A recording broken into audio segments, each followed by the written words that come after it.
ధన్యవాదాలండి. తర్వాత ప్రభుత్వ విప్ విజయవాడ సెంట్రల్ నియోజకవర్గ శాసనసభ్యులు గౌరవనీయులు శ్రీ బోండా ఉమామహేశ్వరరావు గారిని మాట్లాడవలసిందిగా కోరుతున్నాం.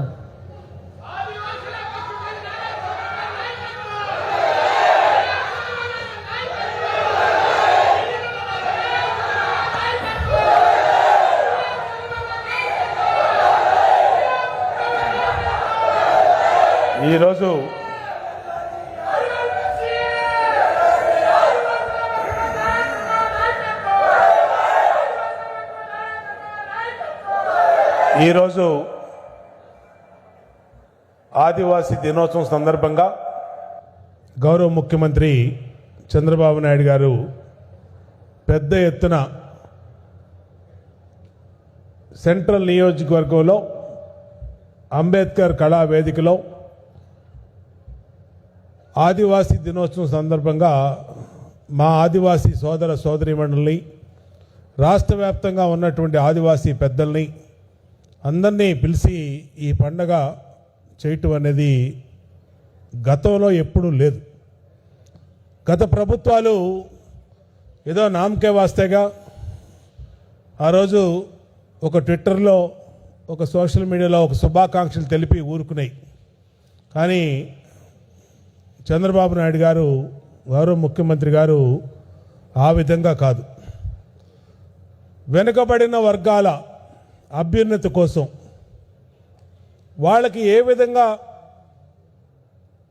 ఈ ప్రభుత్వాలు సహకరించాలి, ఈ ప్రభుత్వాలు ఏ విధంగా వాళ్ళకి అండగా ఉండాలని నిరంతరం కూడా ఆలోచించే వ్యక్తి గౌరవ ముఖ్యమంత్రి చంద్రబాబు నాయుడు గారు. ఎందుకంటే ఇవాళ ఇప్పుడే మన సెక్రటరీ గారు చెప్పారు, విద్యాపరంగా ఆదివాసీ పిల్లలకి అందరికీ కూడా సకల సౌకర్యాలతో వాళ్ళకి బ్రహ్మాండమైన గురుకుల పాఠశాలలు పెట్టి, వాళ్ళకి బ్రహ్మాండమైన భోజనాలు పెట్టి, చదువు చెప్పి, స్కిల్ డెవలప్మెంట్ చేసి, ఐఏఎస్, గ్రూప్ 1, అలాగే డిఎస్సీలకి ప్రిపేర్ చేసి అన్ని రకాలుగా ఈ ప్రభుత్వం అండగా ఉండటం వల్ల మొన్న గౌరవ విద్యాశాఖ మంత్రి చాలా ప్రతిష్టాత్మకంగా తీసుకున్నటువంటి మెగా డిఎస్సిలో 1300 మంది ఆదివాసీ పిల్లలు టీచర్లు అయ్యారంటే గట్టిగా అందరూ చప్పట్లు కొట్టి గౌరవ ముఖ్యమంత్రి గారికి, విద్యాశాఖ మంత్రి లోకేష్ గారికి కృతజ్ఞతలు తెలియచేయాల్సినటువంటి అవసరం ఉంది. అంతేకాదు, ఒక విద్యే కాదు, వాళ్ళ ఆర్థికంగా అభివృద్ధి చేసేదానికి, వాళ్ళ సంస్కృతి సాంప్రదాయాలు కాపాడేదానికి. ఎందుకంటే ఆదివాసీ సోదర సోదరీమణులందరూ కూడా సంస్కృతికి సాంప్రదాయాలకి పెద్దపీట వేస్తారు, ప్రాధాన్యతనిస్తారు.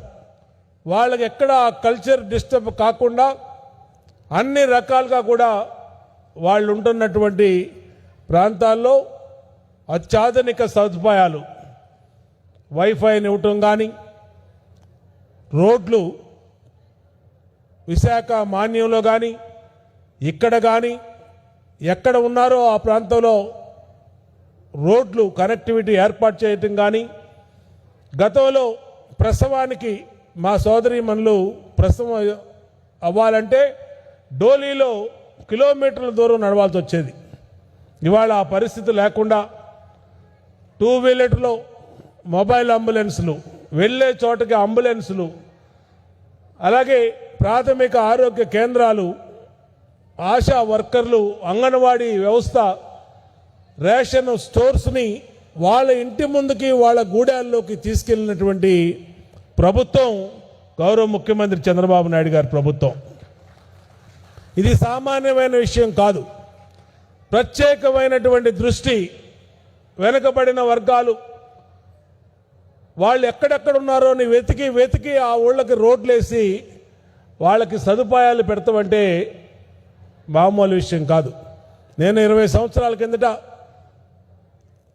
ఈస్ట్ గోదావరి, అలాగే విజయనగరం, శ్రీకాకుళం ఇన్ఛార్జ్గా జిల్లాలోకి పనిచేసినప్పుడు ఆ గూడెల్లో పరిస్థితి చూసేవాళ్ళం.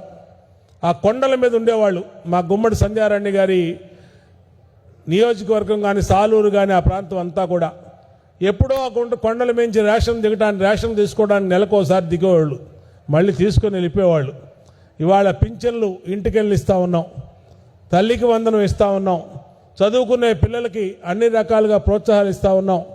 అన్ని రకాలుగా మా గిరిజన బిడ్డల్ని ఈ ప్రభుత్వం సొంత బిడ్డల్లాగా కన్న బిడ్డల్లాగా చూసుకుంటూ వాళ్ళు చేసే ఉత్పత్తులు ఏదైతే వాళ్ళు ఆరుగాలం కష్టపడి పండిస్తారో పండిన పంటని మార్కెట్లో తృణధాన్యాలు కానీ మరే ఇతర ఉత్పత్తులు కానీ ధరని కల్పించడం కానీ, ముఖ్యంగా అరకు కాఫీ.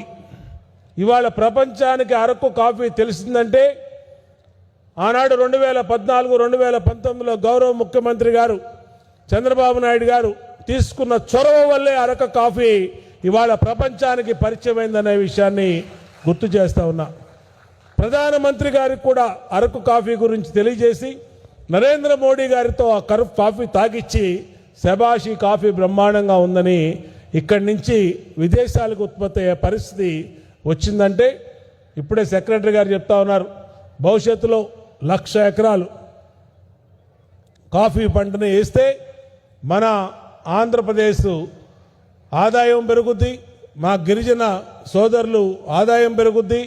అన్ని రకాలుగా కూడా ఈ ప్రభుత్వం వాళ్ళ అభివృద్ధి కోసం విద్యాపరంగా, వైద్యపరంగా, అలాగే వ్యాపార పరంగా, ఆర్థిక పరంగా అన్ని రకాలుగా వాళ్ళకి అండగా ఉంటామని తెలియజేసుకుంటూ ఇంత మంచి కార్యక్రమానికి ఈరోజు గౌరవ ముఖ్యమంత్రి గారు ఆదివారం అయినా సరే ఆయన ఎక్కడికి ఏ ప్రోగ్రాం పెట్టుకోకుండా ఇవాళ మా గిరిజనులను కలవాలి, మా గిరిజన సోదరులతో మమేకం అవ్వాలని ఆదివాసీ దినోత్సవం సందర్భంగా ఈ నియోజకవర్గానికి ఇచ్చేసినటువంటి గౌరవ ముఖ్యమంత్రి చంద్రబాబు నాయుడు గారికి హృదయపూర్వక పాదాభివందనం చేస్తూ సెలవు తీసుకుంటా ఉన్నాం.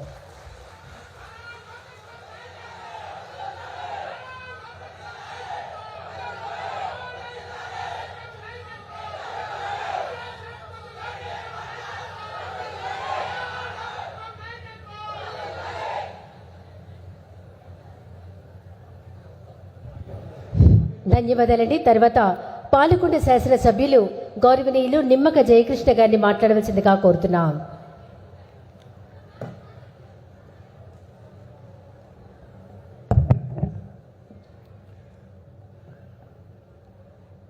ఆంధ్రప్రదేశ్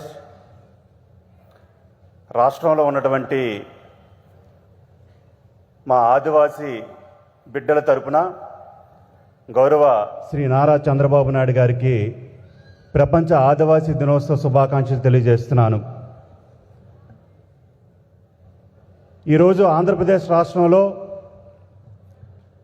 ఆదివాసీలంటే అమితమైనటువంటి ప్రేమ కలిగిన వ్యక్తి, వారి అభ్యున్నతికై నిరంతరం కృషి చేసినటువంటి వ్యక్తి, ఎల్లప్పుడూ కూడా ఈ రాష్ట్రంలో ఉన్నటువంటి గిరిజనుల సంక్షేమం కోసం నిరంతరం అహర్నిశలు వారి అభివృద్ధికై పాటుపడుతున్నటువంటి మన ప్రీతం ముఖ్యమంత్రి గారు శ్రీ నారా చంద్రబాబు నాయుడు గారికి మా గిరిజన బిడ్డలందరి తరపున మరొకసారి